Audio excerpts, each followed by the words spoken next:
Hello अस्सलाम वालेकुम everyone. आज हम स्टार्ट करने वाले हैं एनाटॉमी ऑफ द ड्यूडेनम को, विच इज़ वेरी शॉर्ट। और हम इसमें जो एग्जाम पॉइंट ऑफ व्यू से जो इंपॉर्टेंट पॉइंट है उसको डिस्कस करेंगे। So the duodenum have 4 parts. So have a D1, D2, D3 and D4, right. अब D1 में क्या चीज़ें प्लेस करते हैं, D2 में, D3 में और D4 में हम उनको डिस्कस करेंगे। सो दिस इज़ योर D1, जो कि आपका ड्यूडेनल बल्ब, जिसका सेकंड नेम क्या होता है, duodenal bulb. This is your second part of the duodenum, ठीक है। और इसको हम क्या कहते हैं, जो रेट्रोपेरिटोनियली लाई करता है, descending part. And D3, so this is your D3 horizontally जो लाई करता है। और D4 क्या होता है आपका, D4 जो आपका असेंडिंगली अटैच्ड करता है ड्यूडेनम विद द जेजुनम, ठीक है। आपके 4 पार्ट्स हैं। So first part of duodenum, second part of duodenum, third part and the fourth part. अभी हम इसको अलग-अलग डिस्कस करेंगे कि D1 में क्या चीज़ें लाई करती हैं और D2 में क्या करती हैं और D3 और D4 में। अगर D1 की बात की जाए, सो this is your superior part, which is your superior part. Other name इसका क्या होता है, ड्यूडेनल बल्ब। सेकंड नेम क्या है इसका, ड्यूडेनल बल्ब। और ये एक लिगामेंट से अटैच होता है आपके लिवर के साथ, तो called as hepatoduodenal ligament, hepatoduodenal ligament, right. So this is all about the D1 superior part, duodenal bulb भी कहते हैं, और अटैच होता है लिवर के साथ, विच इज़ योर हिपैटोड्यूडेनल लिगामेंट। और इसके अंदर जो सुपीरियर पार्ट एंड होता है, जो सुपीरियर एंड होता है, उसको कहते हैं superior duodenal flexion. Let's talk about the D2। D2 क्या होता है आपका, descending part, your descending part. अब इसके अंदर क्या होगा, फॉर एग्जांपल ये आपका डिसेंडिंग पार्ट है, और यहाँ आपको क्या पड़ा होता है, आपका पेंक्रियाज का हेड पड़ा होता है, ठीक है, जो हमारे, और इसकी जो पोस्टीरियरली हमारा जो पेंक्रियाज होता है वो लाई करता है, right. So this is your D2 which is your descending part. अब पेंक्रियाज से जितनी भी सिक्रीशंस होती हैं वो कहाँ पे फॉल करती हैं हमारे, कहाँ पे एम्प्टी होती हैं हमारे D2 के अंदर। अब इसके अंदर हमारे क्या होते हैं, पेंक्रियाटिक डक्ट होती है, और यहाँ से हमारी क्या आती है, कॉमन जो हमारी बाइल डक्ट होती है, जो हमारे गाल ब्लैडर से हमारे जो हिपैटोबिलिटरी जो सिस्टम होता है वहाँ से आती है। तो कहाँ पे फॉल करती है, हमारे पेंक्रियाज में। और ये क्या बनाती हैं, जो दोनों फॉल करती हैं आपकी बाइल डक्ट और पेंक्रियाटिक डक्ट, जो जंक्शन बनाती हैं उसको क्या कहते हैं हम, हिपैटो पेंक्रियाटो एम्पुला। क्या कहते हैं, हिपैटो पेंक्रियाटिक एम्पुला, जिसको दूसरा नाम क्या दिया जाता है, एम्पुला ऑफ वेटर, राइट। तो जितनी भी चीज़ें होती हैं जो फॉल सिक्रीशंस होती हैं वो कहाँ पे फॉल करती है, जितने भी एंजाइम्स होते हैं, ठीक है, वो कहाँ पे फॉल करते हैं, हमारे एम्पुला ऑफ वेटर में, हमारे D2 के अंदर, ठीक है। So this is your D2 which is the descending part of duodenum, ठीक है। अगर अब बात की जाए D3 की, so let's talk about D3। तो D3 आपका कौन सा पार्ट होता है, horizontal part. So this is your horizontal part. ये आपका असेंडिंग आ गया था, और ये आपका कौन सा पार्ट होता है, आपका हॉरिजेंटल, ठीक है। ये अब आपका कौन सा हॉरिजेंटल पार्ट होता है, और कौन सा है हॉरिजेंटल पार्ट। अगर आप बात करें हॉरिजेंटल पार्ट, ठीक है। अगर बात करें D4 की, जो इंपॉर्टेंट चीज़ें हम उसी को डिस्कस करेंगे, वो कौन सा होता है आपका, असेंडिंग पार्ट।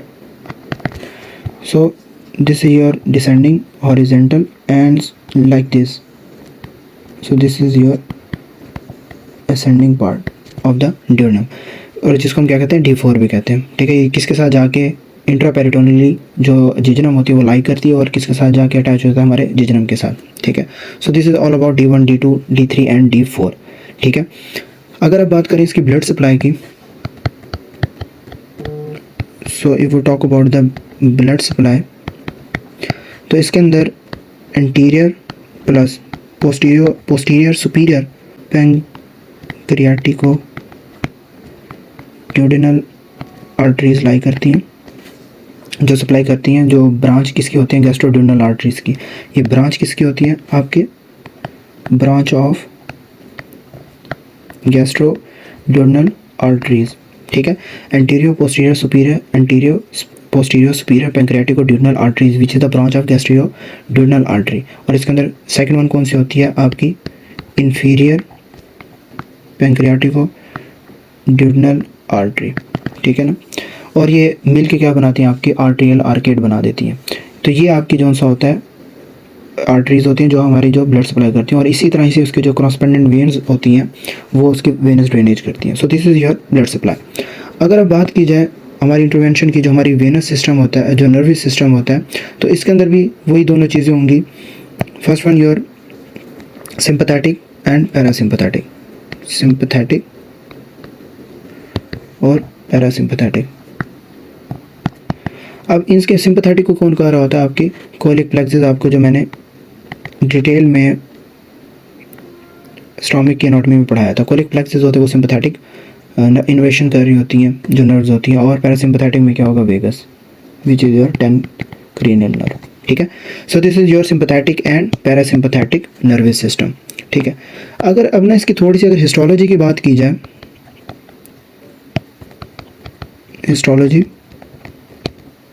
हिस्टोलॉजी में इसका क्या है कि ना, जो इसका म्यूकोजा होता है, सब म्यूकोजा मस्कुलरिस। इंपॉर्टेंट चीज़ ये है कि जो इसकी सब म्यूकोजा होता है उसके अंदर क्या होता है? आपके क्या होते हैं? मेजिनार्स प्लेक्सिस। क्या होते हैं आपके? मेजिनार्स प्लेक्सिस। और जो इसका मस्कुलरिस होता है, उसमें क्या होते हैं आपके? और बैक प्लेक्सिस। क्या होते हैं आपके? और बैक प्लेक्सिस। ठीक है, जो हमारी स्क्रिएटिव और मोटर एक्टिविटीज़ को क्या करते हैं? फॉलो करते हैं। ठीक है, और इसके अंदर क्या होता है? Typical small intestine like microvilli, hair like structures भी होते हैं, जैसे हम फिंगर शेप्ड विलाई या सर्कुलर फोल्ड्स भी कहते हैं, जो हमारे म्यूकोजा और सब म्यूकोजा में लाई करते हैं। क्या होता है आपका? Finger shaped villi plus circular folds, जो आपके म्यूकोजा और सब म्यूकोजा में लाई करते हैं। सो this is all about the anatomy. इसके अंदर एक कैरेक्टरिस्टिक फीचर भी होता है जो बर्नर्स ग्लैंड होता है, जो आपके सब म्यूकोजा के अंदर लाई करता है, और इसमें ये होता है कि जब भी आपके म्यूकोजा से बाइकार्बोनेट रिलीज़ होते हैं तो उसको क्या करता है? न्यूट्रलाइज कर देता है। जो गैस्ट्रिक एसिड्स होते हैं उनको न्यूट्रलाइज करने में हेल्प कर देता है। ठीक है, so let's talk about the gastritis. अच्छा, गैस्ट्राइटिस क्या होता है? Inflammation of gastric mucosa. इसके अंदर दो टाइप्स आ जाती हैं, एक एरोसिव और एक नॉन एरोसिव। अब एरोसिव क्या होती हैं? जो आपके डीपली आपको अफेक्ट करें, जो आपकी लाइनिंग्स ऑफ स्टोमिक होती हैं उनको क्या करें? हमारे डीपली जाके अफेक्ट करें। और इसके अंदर जो एरोसिव होती हैं, इसमें जस्ट लाइक अल्सर्स होते हैं ना, वैसे आपके अफेक्ट कर देती हैं आपकी लाइनिंग को। लेकिन नॉन एरोसिव में ऐसा नहीं होता, और एरोसिव के अंदर हमें ब्लीडिंग भी मिल सकती है, लेकिन नॉन एरोसिव के अंदर जस्ट लाइक सिम्टम्स होते हैं और हम उसको नियरली ट्रीट कर सकते हैं। पहले बात करते हैं टाइप ए गैस्ट्राइटिस में। इसमें क्या होता है कि जो हमारे पेरिटल सेल्स होते हैं ना स्टोमिक के, वो क्या हो जाते हैं? डिस्ट्रॉय हो जाते हैं। ठीक है, पेरिटल सेल जब भी डिस्ट्रॉय होंगे तो पेरिटल सेल्स का फंक्शन क्या होता है कि जो हमारी लाइनिंग्स होती है ना, स्टोमिक की लाइनिंग्स, जो स्टोमिक की लाइनिंग्स होती है ना, उनको बचाता है डैमेज होने से। डैमेज होने से क्या करता है? Protect from damaging the stomach lining. तो जब ऑफकोर्स जब पेरिटल सेल्स क्या होंगे? डैमेज होंगे, which is also autoimmune condition. तो क्या होगा? जब पेरिटल सेल्स डैमेज हो जाएंगे तो क्या होगा? आपकी स्टोमिक की लाइनिंग्स प्रोटेक्ट होंगी? नहीं होंगी। तो उसकी वजह से क्या हो जाएगा? इन्फ्लेमेशन हो जाएगी स्टोमिक की लाइनिंग, और जब भी पेशेंट प्रेजेंट करेगा उसको क्या होगा? नोजिया हो सकता है, एब्डोमिनल पेन हो सकता है। ठीक है, और समटाइम ब्लीडिंग भी हो सकती है। अब इसके अंदर कुछ उन्होंने लिखा हुआ है कि जो पेरिटल सेल्स है, जब उसकी डेफिशिएंसी होगी तो उससे क्या हो सकता है? Intrinsic factor, deficiency of intrinsic factor vitamin B12। अब विटामिन B12 क्या होता है? जो हमारी फंक्शन करता है रेड ब्लड सेल्स के नर्वस सिस्टम की फंक्शंस करता है, डीएनए सिंथेसिस में या एनर्जी मेटाबॉलिज्म में काम करता है। और इसके अंदर है, इसका क्या मतलब होता है कि जो आपका HCl है वो क्या हो जाता है? डाउन हो जाता है। ए क्लोरहाइड्रिया, मतलब कि एब्सेंस ऑफ हाइड्रोक्लोरिक एसिड। ठीक है, गैस्ट्रिक एट्रोफी भी हो सकती है। तो which it is all about the type A gastritis. अब बात करें type B gastritis, it is also caused as H pylori infection. जो नॉन एरोसिव गैस्ट्राइटिस होती है ना, नॉन एरोसिव गैस्ट्राइटिस, उसके अंदर आपकी टाइप बी गैस्ट्राइटिस आ सकती है, जो H पाइलोरी इन्फेक्शन होती हैं। और H पाइलोरी में क्या होता है? ये अफेक्ट करता है कॉमनली अफेक्ट आपके पाइलोरिक एंट्रम को। रिमेंबर, जो एंट्रम होता है मोस्ट कॉमनली आपका एसोसिएट करता है H पाइलोरी के इसमें। ठीक है, जो आपकी एपिथेलियम सरफेस होता है उसके अंदर। ठीक है, सो दिस इज अब उसके अंदर फिर सीरोलॉजिकल टेस्ट वगैरह हम करवाएंगे, फीकल एंटीजन टेस्ट वगैरह करवाएंगे, और तब हमें उसकी प्रेजेंस का पता चलेगा H पाइलोरी, और हम उसी तरीके से उसको मैनेज करेंगे। अगर बात करें रिफ्लेक्स गैस्ट्राइटिस की, इसमें क्या होगा कि जो फॉर एग्जाम्पल आपका स्टोमिक है, ठीक है, और आपकी जो अगर फॉर एग्जाम्पल आपका कोई गैस्ट्रिक आउटलेट ऑब्स्ट्रक्शन हुई है, कोई ऐसी डिजीज़ हुई जिसकी वजह से आपके ड्यूडेनम को कट करना पड़ जाए या स्टम्प करना पड़ जाए, तो क्या होगा कि आपकी जो ड्यूडेनम होती है उसको क्या करेंगे, अटैच कर देंगे। लेकिन उस वजह से जब आप अटैच कर देंगे तो उसकी जो लेंथ है वो क्या हो जाएगी, कम हो जाएगी। तो उसकी वजह से क्या होगा, reflex back of the entire content का जो सा है रिफ्लेक्स बैक हो सकता है आपके स्टोमक के अंदर। तो ये क्या होगा आपका रिफ्लेक्स गैस्ट्राइटिस। अब बात करते हैं इरोसिव गैस्ट्राइटिस की। एरोसिव गैस्ट्राइटिस के अंदर ही आपका स्ट्रेस गैस्ट्राइटिस भी आ सकता है और आपका अल्कोहलिक गैस्ट्राइटिस भी आ सकता है। एरोसिव गैस्ट्राइटिस में फर्स्ट ऑफ ऑल इन्होंने NSAIDs, अब NSAID गैस्ट्राइटिस होता है आपका।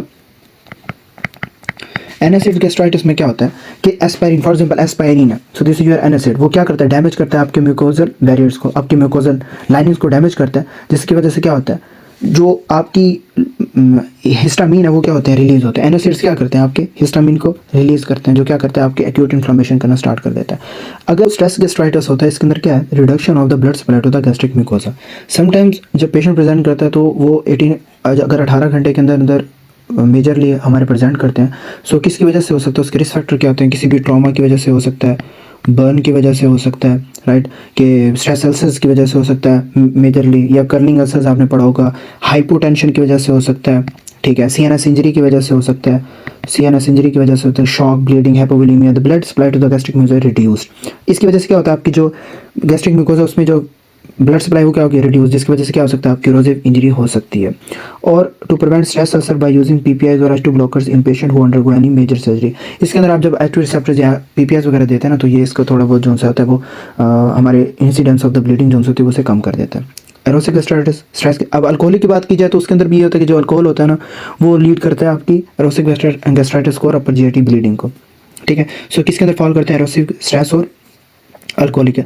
तो इनके क्लिनिकल फीचर होते हैं वो होते तो एसिम्टोमेटिक है। वैसे ही अगर बात की जाए सिम्टोमेटिक की तो anorexia, nausea, epigastric pain, left burn, तो इसमें क्लिनिकल फीचर प्रेजेंट करते हैं, ठीक है। अगर इन्वेस्टिगेशन की जाए तो इन्वेस्टिगेशन ऑफ चॉइस क्या हो सकती है इसके अंदर, अपर GI एंडोस्कोपी, ठीक है, के अंदर हम ओमेप्राजोल भी दे सकते हैं, मिसोप्रोस्टोल भी दे सकते हैं, which is your cytoprotective drug, ठीक है। स्ट्रेस गैस्ट्राइटिस है, इसके अंदर हम क्या करेंगे, मैनेजमेंट इसकी क्या होगी, हम उसको प्रोफिलैक्सिस दे सकते हैं, H2 ब्लॉकर्स भी दे सकते हैं, और अगर फॉर एग्जांपल ब्लीडिंग कंटिन्यूसली हो रही है तो उसमें H2 ब्लॉकर्स और PPIs भी दे सकते हैं, ठीक है। So this is the management of erosive and stress gastritis. अब बात की जाए मैन्यूट्राइड्स डिजीज़ की है, जिसको हम दूसरा नाम क्या कहते हैं, हाइपरट्रॉफिक गैस्ट्रोपैथी। इसके अंदर ना मेजरली होता है क्या है कि जो आपकी लाइनिंग्स होती हैं ना, फोल्ड्स होते हैं, वो थिकनिंग हो जाती है उसकी। यहाँ पे लिखा हुआ कि जो आपके गैस्ट्रिक म्यूकोजल फोल्ड्स हैं इसकी क्या हो जाती है, हाइपरट्रॉफी। ये बहुत ज़्यादा थिक हो, जब बहुत ज़्यादा थिक हो जाएंगे तो क्या होगा, म्यूकस की प्रोडक्शन और HCl की प्रोडक्शन क्या हो जाएगी, कम हो जाएगी, क्योंकि फोल्ड्स क्या हो जाते हैं आपके बहुत ज़्यादा थिक हो जाते हैं, ठीक है ना। जब भी ठीक होंगे तो आपकी जो प्रोडक्शन है स्टोमिक एसिड की वो क्या हो जाएगी, कम हो जाएगी, जिसकी वजह से रिस्क क्या हो जाएगा, स्टोमिक अल्सर्स की ज़्यादा हो जाएंगे। तो सिम्टम्स क्या क्या होंगे, अब्डोमिनल पेन, नोजिया, वही वॉमिटिंग, अब्डोमिनल वेट। और इसके अंदर क्या होगा, the disease seems to be caused by overexpression of transforming growth factor and there may be increased risk of cancer formation. Sometimes disease regress spontaneously, वैसे तो ख़त्म हो जाती है, लेकिन gastric resection may be indicated for bleeding, severe hypoproteinemia and cancer formation, ठीक है। और इसके ट्रीटमेंट में क्या है कि मेडिकेशन देंगे ताकि स्टोमिक एसिड की प्रोडक्शन जो है वो रिड्यूस हो, और न्यूट्रिशनल सपोर्ट देंगे, और सीवियर केसेस के अंदर सर्जरी करेंगे, ठीक है। So this is your hypertrophic gastropathy. अब बात करें लिम्फोसाइटिक गैस्ट्राइटिस की। लिम्फोसाइटिक में क्या होता है कि जो आपके लिम्फोसाइट होते हैं, WBCs होते हैं, वो क्या करते हैं, वो आपके जो लाइनिंग ऑफ स्टोमिक है उस इंक्रीज जब होंगे, WBCs जब इंक्रीज होते हैं वो क्या करते हैं, आपकी जो लाइनिंग ऑफ स्टोमिक है उसको इन्फिल्ट्रेट कर देते हैं, ज़्यादा करना स्टार्ट कर देते हैं। वो क्या करते हैं, जिसकी वजह से जो स्टोमिक की लाइनिंग है वो क्या हो जाती है, डैमेज हो जाती है, ठीक है। और ये समटाइम्स ऑटोइम्यून डिजीज से भी हो सकता है, ठीक है। ग्रेनुलोमाटस गैस्ट्राइटिस के अंदर फॉल करता है ट्यूबरकुलोसिस और Crohn's disease, which is the most important disease, जिसको हम आगे जाके डिस्कस करेंगे। If you talk about the peptic ulcer disease, हम इसको नेक्स्ट वीडियो में डिस्कस करेंगे डिटेल के अंदर, रिलेटेड टू योर मेडिसन। हम उसका मेडिसन भी डिस्कस करेंगे, इसकी सर्जिकल प्रोसीजर भी डिस्कस करेंगे, because it is a very very important topic related to the exam point of view, जो हमारे जिसके अंदर से 1-2 क्वेश्चन लाजमी आ सकते हैं। सो this is the end of today's module. तब तक के लिए अपना बहुत सारा ख्याल रखिएगा। अल्लाह हाफिज़।